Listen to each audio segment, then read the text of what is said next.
8 மாநிலங்களில் உள்ள 57 தொகுதிகளில் நாளை இறுதிக்கட்ட வாக்குப்பதிவு. பிரச்சாரம் ஓய்ந்த நிலையில் வாக்குச்சாவடிகளை தயார்படுத்தும் பணி தீவிரம். கன்னியாகுமரி விவேகானந்தர் பாறையில் பிரதமர் மோடி தியானம். நாளை வரை 45 மணி நேரம் அதே இடத்தில் தியானம் மேற்கொள்ள இருப்பதாகவும் தகவல். கன்னியாகுமரி பகவதி அம்மன் கோயிலில் பிரதமர் மோடி வழிபாடு. வேட்டி அணிந்து கோயிலில் வலம் வந்து பிரார்த்தனை. கன்னியாகுமரியில் மார்ச் 16ஆம் தேதி மக்களவைத் தேர்தல் பிரச்சாரத்தை தொடங்கி பஞ்சாபின் ஹோஷியர்பூரில் நிறைவு செய்த பிரதமர் மோடி 75 நாட்களில் ரோட் ஷோ, பேரணி உள்ளிட்ட 206 பிரச்சார நிகழ்ச்சிகளில் பங்கேற்றார். பாலியல் பலாத்காரம், ஆபாச வீடியோ உள்ளிட்ட வழக்குகளில் தேடப்பட்டு வந்த அசன் தொகுதி எம்பியான பிரஜ்வல் ரேவண்ணா கைது. பெங்களூரு விமான நிலையத்தில் வந்து இறங்கியவரை அழைத்து சென்ற சிஐடி போலீசார்.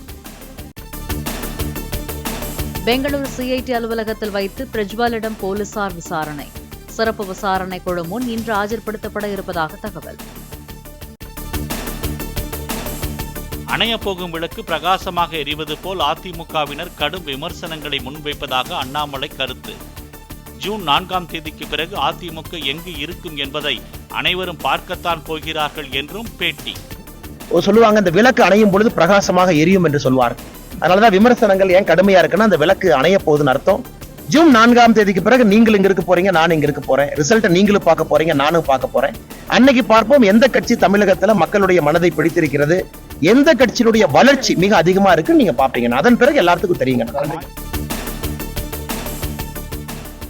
தென் தமிழக பகுதிகளில் மேல்நிலவும் வளிமண்டல கீழடுக்கு சுழற்சியால் தமிழ்நாட்டின் ஓரிரு இடங்களில் அடுத்த 6 நாட்களுக்கு மழைக்கு வாய்ப்பு.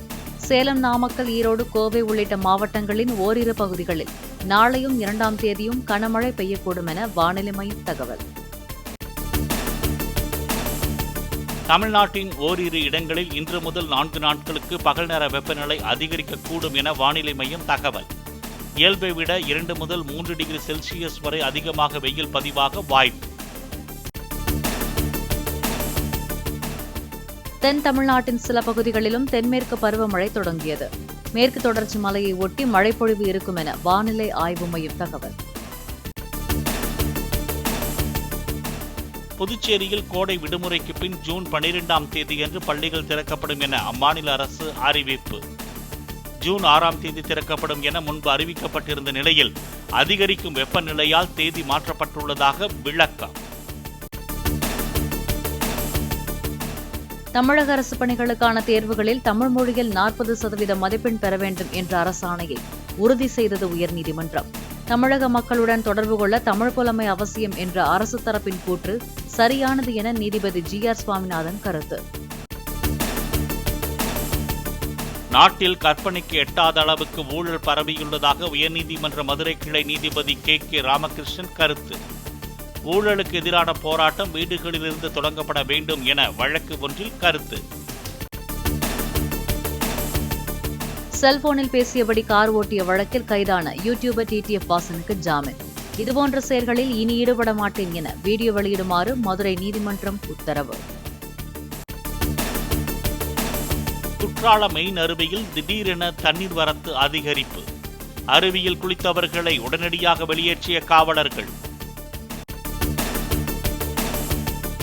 VK பாண்டியன் தமது அரசியல் வாரிசு இல்லை என ஒடிஷா முதலமைச்சர் நவீன் பட்நாயக் கருத்து. தமக்கு பிறகு கட்சிக்கு யார் தலைமை ஏற்பார்கள் என்பதை ஒடிஷா மக்களே தீர்மானிப்பார்கள் என்றும் பேச்சு.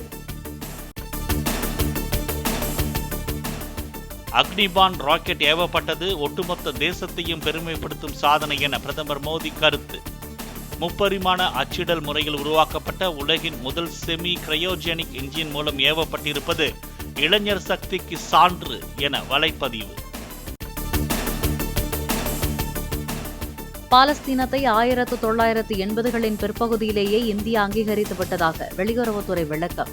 பரஸ்பரம் ஒப்புக்கொள்ளப்பட்ட எல்லைக்குள் இஸ்ரேலும் பாலஸ்தீனமும் செயல்பட வேண்டும் என்பதே இந்தியாவின் நிலைப்பாடு என்றும் கருத்து. மதுபான கொள்கை முறைகேடு வழக்கில் கெஜ்ரிவால் தாக்கல் செய்த ஜாமீன் மனு மீது நாளை விசாரணை. மனு குறித்து பதிலளிக்க அமலாக்கத்துறைக்கு டெல்லி ரோஸ் அவென்யூ நீதிமன்றம் உத்தரவு. ஜம்மு காஷ்மீரின் அக்னூரில் 150 அடி பள்ளத்தில் பேருந்து உருண்டு விழுந்து 22 பேர் உயிரிழப்பு. உத்தரப்பிரதேசத்திலிருந்து சுற்றுலா சென்ற பேருந்து மலைப்பாதையில் விபத்தில் சிக்கியது எப்படி என்பது குறித்து விசாரணை தீவிரம். ஹரியானா மாநிலம் குர்கிராம் அருகே ஆடை தயாரிப்பு நிறுவனத்தில் தீ விபத்து. பல கோடி ரூபாய் மதிப்புள்ள ஆடைகள் தீயில் எரிந்து சேதமடைந்ததாக தகவல். வாரணாசி கங்கை ஆற்றங்கரையில் உள்ள படித்துறையில் சிறப்பு வழிபாட்டுடன் கங்கா ஆரத்தி. வாக்காளர்களிடையே 100% வாக்குப்பதிவு குறித்த விழிப்புணர்வை ஏற்படுத்த புதிய முயற்சி. உத்தரப்பிரதேசம், ராஜஸ்தான், ஹரியானா, மத்திய பிரதேசம் உள்ளிட்ட மாநிலங்களில் கடும் வெப்பம் நீடிப்பு. தலைநகர் டெல்லியில் 47 டிகிரி செல்சியஸ் வெப்பம் நிலவுவதால் மக்கள் கடும் அவதி. ஈழப்போரில் தமிழர்கள் இனப்படுகொலை செய்யப்பட்டது போல் தவறான கருத்தை கனடா பிரதமர் பதிவு செய்து வருவதாக இலங்கை கண்டனம். கனடா வாழ் தமிழர்களின் வாக்குகளை பெற ஜஸ்டின் ட்ரூடோ இவ்வாறு பேசி வருவதாகவும் விமர்சனம். பிரேசிலில் நடைபெற்ற இயேசுவுக்கான மாபெரும் பேரணியில் பல்லாயிரக்கணக்கானோர் பங்கேற்பு. 3.5 கிலோமீட்டர் தொலைவு நடைபெற்ற பேரணியில் பங்கேற்க 1000த்திற்கும் மேற்பட்ட பேருந்துகளில் வந்த கிறிஸ்துவர்கள். ஆபாச பட நடிகைக்கு பணம் கொடுத்த வழக்கில் அமெரிக்க முன்னாள் அதிபர் டொனால்டு ட்ரம்ப் குற்றவாளி. தண்டனை விவரம் ஜூலை 1ஆம் தேதி தெரிவிக்கப்படும் என நியூயார்க் நீதிமன்றம் அறிவிப்பு.